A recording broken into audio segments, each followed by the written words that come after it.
Morning, all.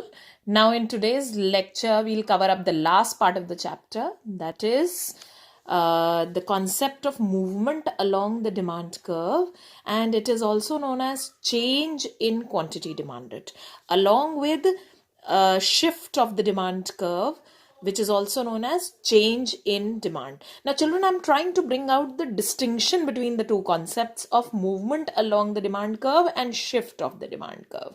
Though these are different concepts, but when you try to distinguish between the two, it is more easier to understand. So, as the term says, this one is movement along the demand curve or change in quantity demanded. This is change actually means, I've written it here, change means rise or fall.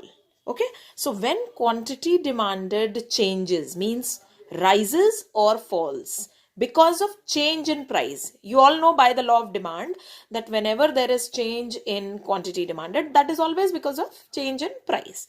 So quantity demanded changes as a result of change in price, and all other factors means all the other determinants that you have already studied, income, prices of related commodity, etc., they all keep constant.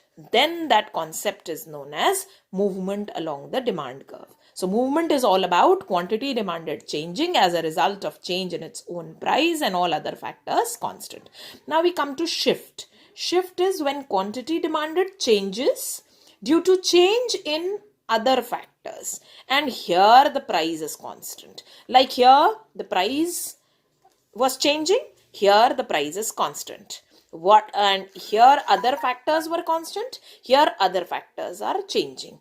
What is happening due to all this? Here quantity demanded changes, here also quantity demanded changes, here price is changing, here price is not changing, that is, it remains the same, constant. Here other factors are constant, here other factors change. So this concept is known as movement along the demand curve or change in quantity demanded. This concept is known as shift of demand curve or change in demand. Now, these two concepts, movement can be in two ways. It can be in the form of expansion of demand or contraction of demand. And shift can be in the form of increase in demand or decrease in demand. So now we'll understand the terms expansion, contraction, increase and decrease.